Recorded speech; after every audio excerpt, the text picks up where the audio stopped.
Hi, welcome back to Snoop My Diary, SMD for short, if you will.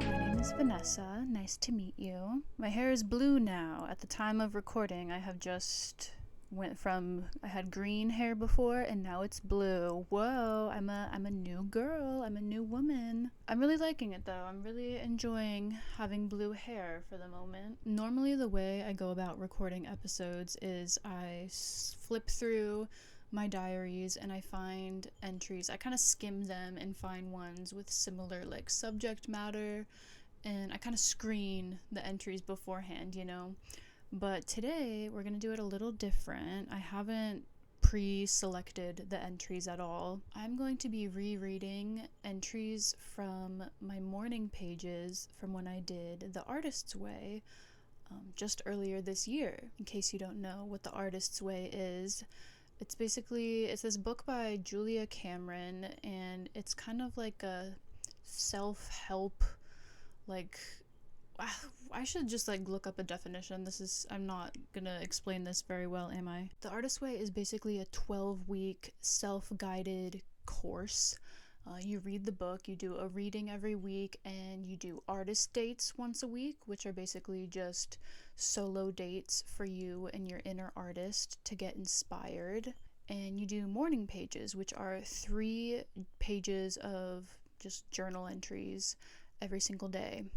And I did that. I completed The Artist's Way, and I have several journals that are filled with morning pages. And honestly, lately, I've been slacking slightly in the journaling department. I don't want to say slacking because I still do it every now and then, several times a week. But when you compare that to the 3 pages I was doing every day, I was filling up journals so quickly, and I just haven't been on that same level lately. I wanted to go back and read my morning pages from this first time around.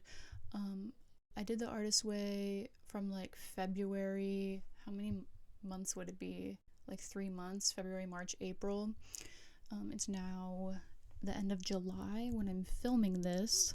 Who knows when it'll be uploaded, am I right? But those first few weeks that I started The Artist's Way, I feel like I became an entirely new person. I feel like I was so invigorated and had a fresh perspective, and I was feeling just really good and making a lot of videos, making a lot of content. And now making videos is kind of just second nature to me. So I'm just gonna flip through my journals from when I was doing The Artist's Way the first time and reflect on, the revelations I was having. Have I regressed at all since doing The Artist's Way? Have I taken some steps back, perhaps? Let's find out. Let's see what I was thinking. I haven't looked at these, honestly, since I wrote them. Like I said, there's a lot of info in here. There's a lot of material, 3 pages every day for 12 weeks. You're bound to have some realizations about yourself. So I'm excited to look through these. Let's just flip to one of the early pages and see what was going on in my brain. Okay, I actually started The Artist's Way in January. I don't know why I said February, but anyways. The first entry we're gonna read is from January 12th, 2025. I have thoughts, I just don't feel like moving them to paper. Let me start with some thoughts wrapping up Artist's Way Week 1 related topics. Remember when you painted something for Grandpa and Grandma and they paid you a minimal amount and made some type of comment that I should appreciate their donation because I'd never make money from art? I wish that didn't stick with me so much. Okay, pause. I just need to say my last podcast episode was about my origin of limiting beliefs, and this instance was in there. I revisited the journal entry from that day when my grandparents, they made that comment about how artists don't make money, and it really stuck with me, obviously. So that's interesting. That was one of the first things that came up when I was, doing my Artist's Way Week 1, which I think is just basically the same thing, addressing your limiting beliefs. Okay, back to the entry. My freshman English teacher saying, "You're light years ahead of them," to me in reference to the rest of the class. I felt like he saw a lot of potential in me. He seemed interested in my writing and work. He could tell I wasn't very connected with my peers. He encouraged me to do yearbook, which brought me a lot of good things. I'm grateful for him and that comment I won't forget. In hindsight, not very nice to the rest of the class, like saying I'm light years beyond them, but like low-key he was right. Okay, let's just be honest. He was calling it like it is. I feel like I was in a class full of people that just didn't care about English class, and for me English was like my class. I loved writing, I loved reading, I loved writing papers. Like that's one thing in school I feel like came very naturally to me, is writing papers. Like I would always kind of save them for last minute, but I was always able to just pull something out of thin air and pull it together. So yeah, writing papers was something I was really into. My art school foundations professor complimenting my chipboard basketball hoop and sliding door will stay with me for life. I went to art school, and the first year is called foundations, where everybody, like, you're not in your major yet. You don't go into your major until you're a sophomore. So everybody's taking the same kinds of classes, and my foundations professor was kind of a hard ass. I don't know. He was like an architect, and we would draw buildings all the time and make little buildings out of chipboard.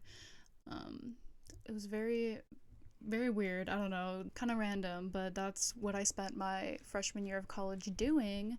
And he was kind of, he wanted to push us and make us better, and I really do appreciate him. I appreciated him as a teacher for sure. But this one time I made a miniature basketball hoop and like this sliding glass door out of chipboard, and I was so proud of it. I was like, this is my pride and joy. And he came over and looked at it, and he was like, yeah, this is good. This is really cool.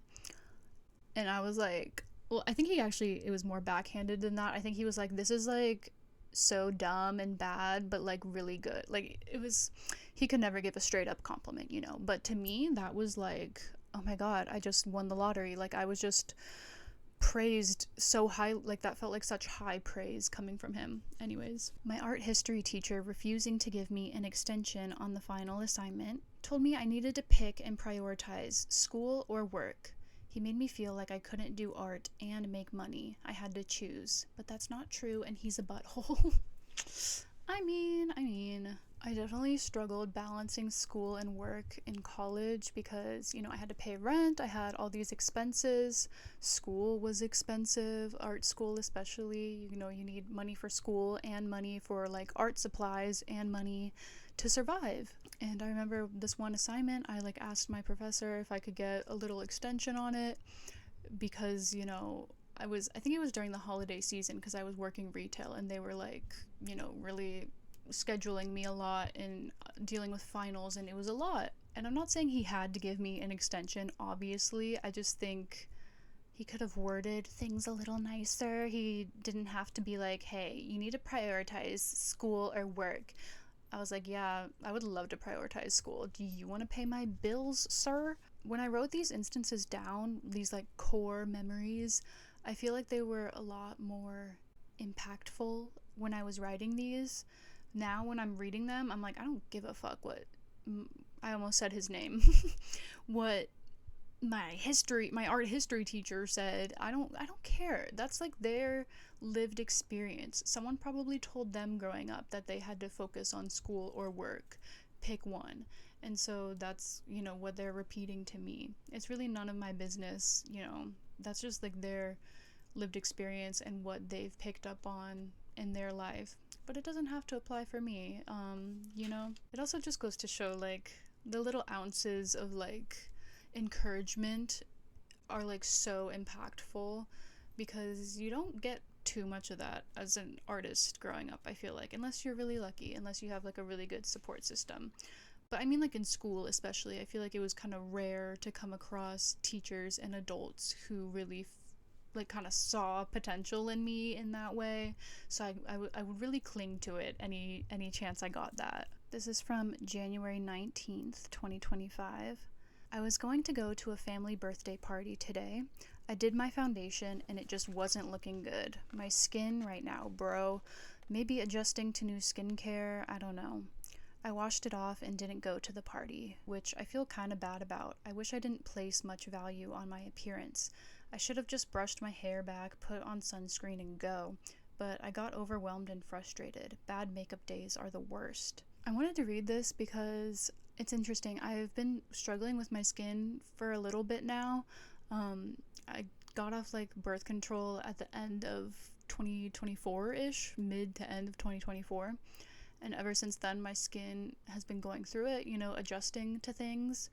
I'm on some skincare meds right now that I've been on for like almost 2 months. So hopefully things are going in the right direction. But I think it was maybe something I needed to go through to show myself that I was putting too much value on my appearance.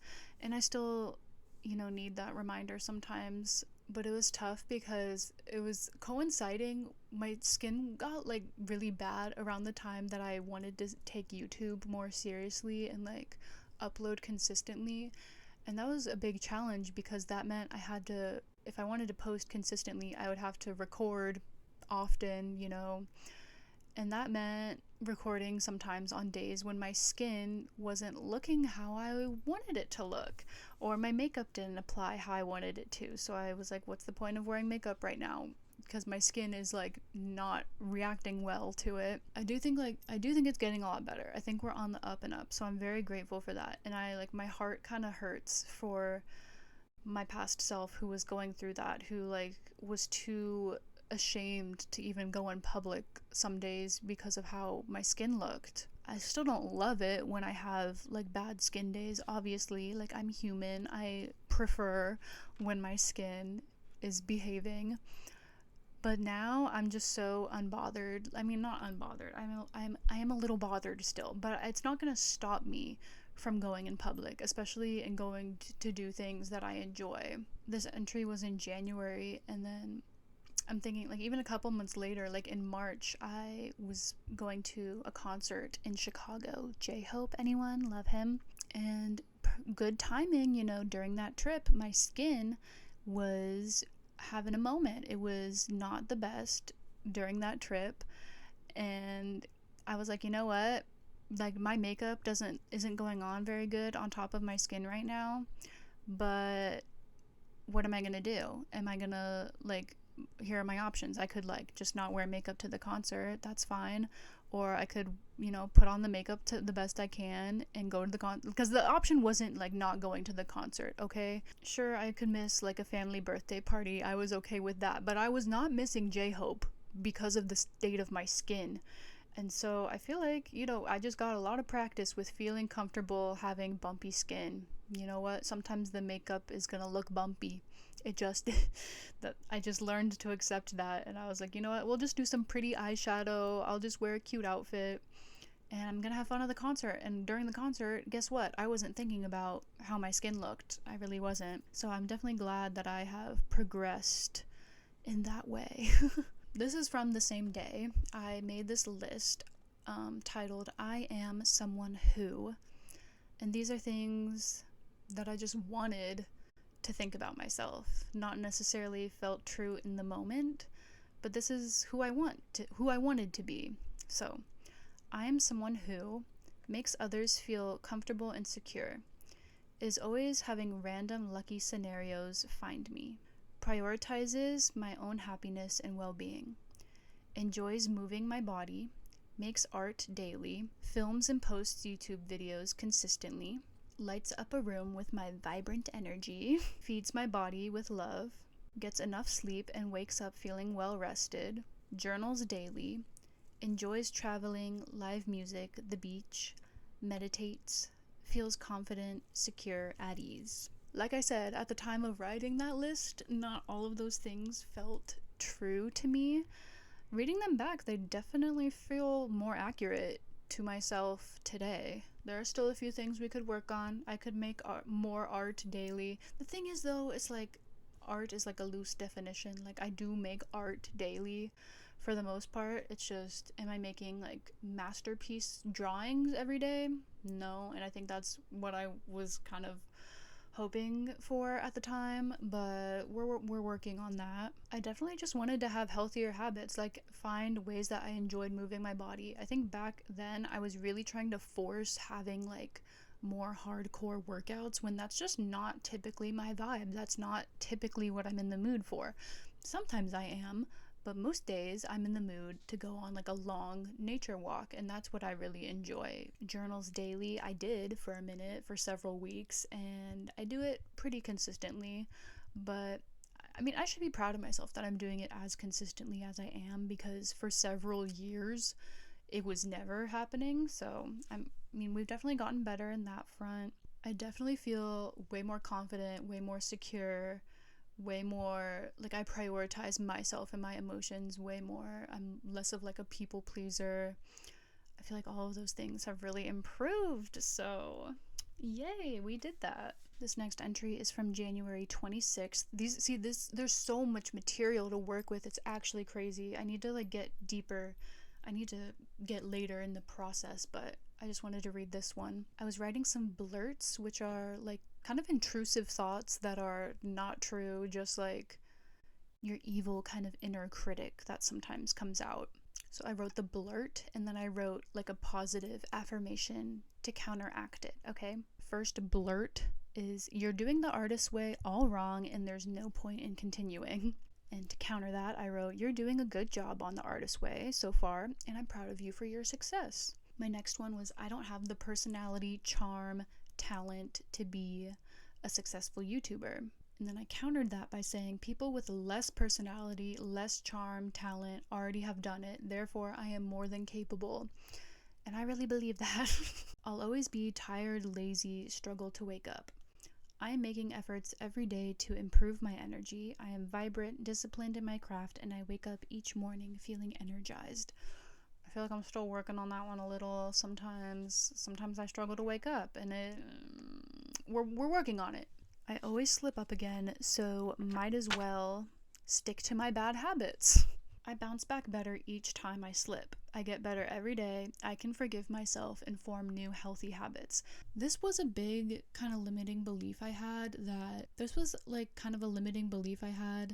for a long time, that every time I try and reinvent myself or get better, improve myself, work on myself in any capacity, that there's no point because I'm just naturally going to slip back to the person I truly am, which is lazy and unmotivated and hates herself. And this was like what the evil little demon brain was telling me, which isn't true, because in the past, okay, yes, I've gone through waves of like phases of self-improvement, followed by perhaps taking more of a dip in my mental state.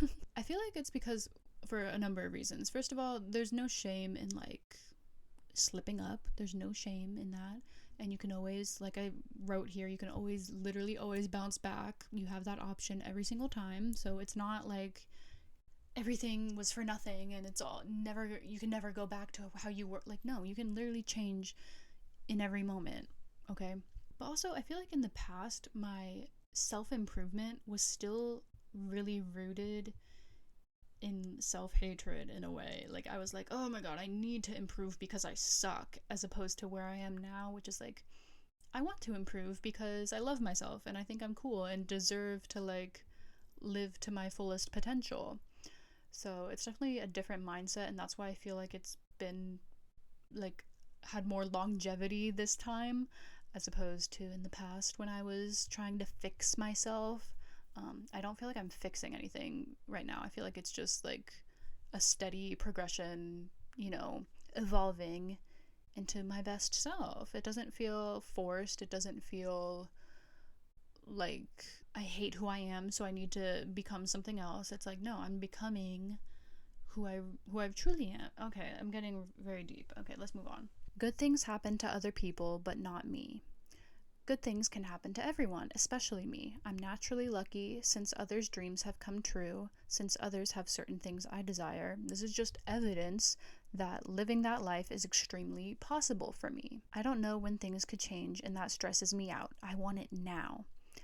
I don't know when things could change. How exciting! I already have everything I desire. Each day in my reality is a blessing. I like to think of this all the time. Isn't it crazy that your life could change like in any moment, any day? Like you could wake up tomorrow and things are completely different. Isn't that so exciting and fun? This entry is from February 5th, 2025.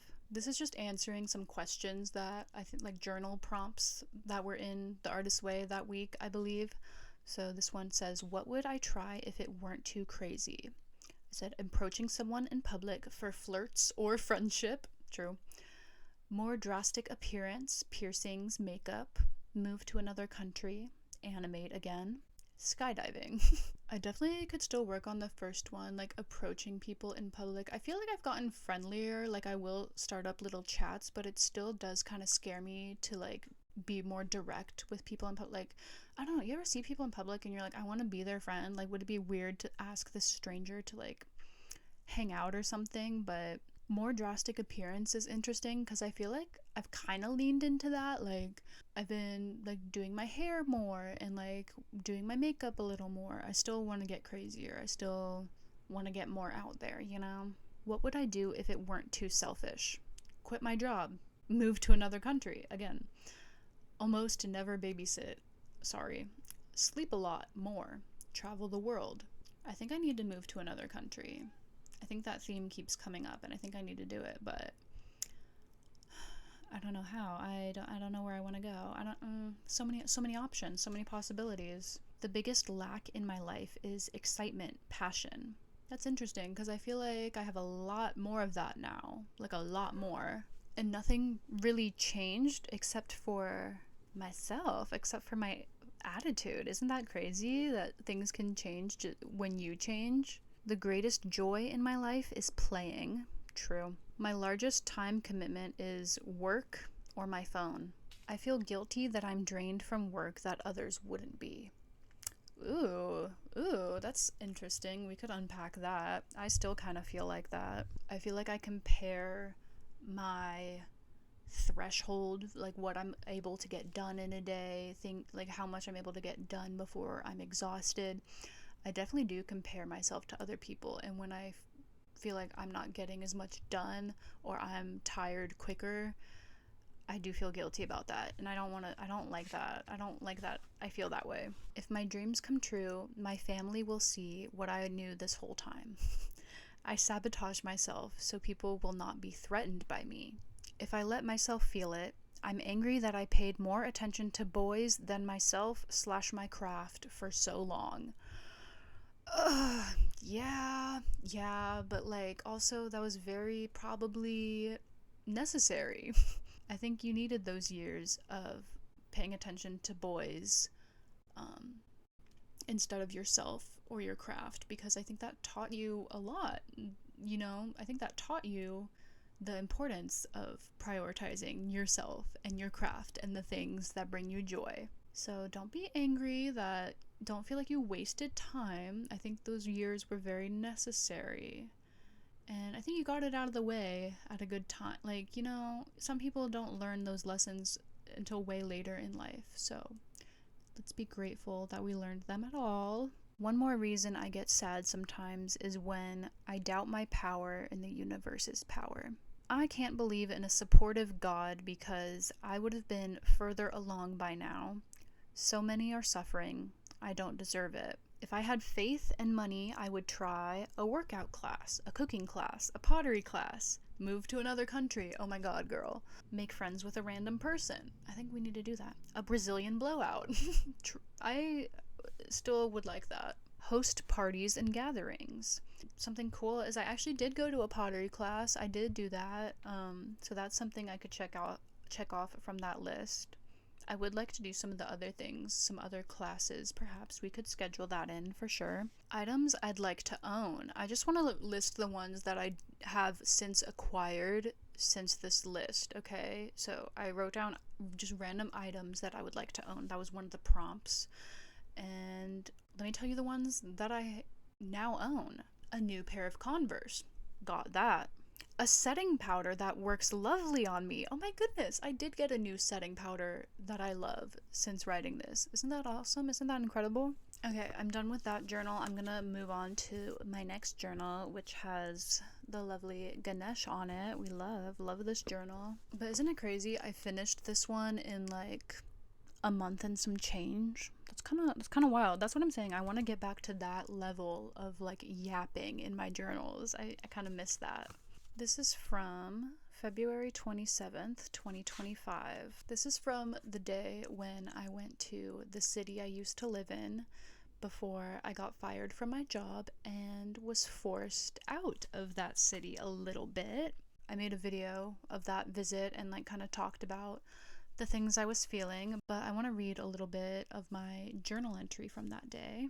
I wanted to practice vlogging in public. I talked about how when I got fired, I was scared and unsure, but now, a year later, I'm beyond grateful. I was set free. I almost can't believe I spent a year there. Who knows how much more time I could have wasted there if they didn't release me. Last year, I would be so upset and scared to hear how I had to move away. But look where all this has led me. I started making more TikToks when I got fired, finding joy in content creation. I was inspired to explore the city more and fill my days with things that felt good.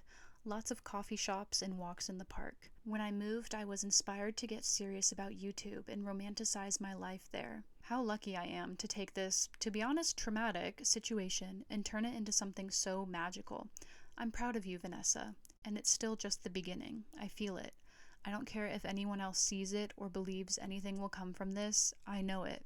I feel it. I'm confident. During the day, I got several encouraging comments on my last video, and it's already happening before my eyes. People are resonating. It feels incredible. I'm so thankful. This is what I'm talking about. I feel like this was a few weeks into the artist way, and I was feeling like so good and fired up after only a few weeks in.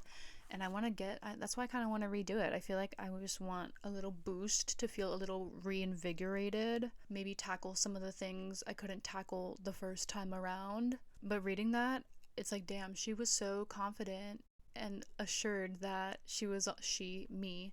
that I was on the right path. And I still do feel that most days. I don't know, you have more doubts pop in every now and then, and that's natural, I suppose. But I just want to feel a little more reinvigorated. I think, when I was doing my readings, a lot of the topics in the artist way are just very about like taking the leap, and the net will appear. That's a big sentiment that they talk about in the book. Those are all the morning pages I'm gonna read today. Like I said, there's so much material here. I feel like I might just make another episode of this like immediately, because I just read entries from like the first kind of first half of my artist way experience. There's so many more entries to get through and to look through, but I feel like I got some interesting insight today. It's so weird to read readings that are just a few months old, but you already feel like you have so much like new insight on. Isn't that funny? Isn't that interesting how we can just progress as quickly as we want, and we can evolve whenever we want? Isn't that fun? I'll link my artist way vlogs and experience somewhere on the screen if you are curious about that, about my first round of doing the artist way. Reading these definitely inspired me, and it's definitely, put into perspective on how much I've truly changed in the last few months, which is really kind of bizarre, but I'm grateful for myself. I'm grateful for you for being here, for listening. Thank you for listening. I appreciate you being here. I'll see you next time. Bye.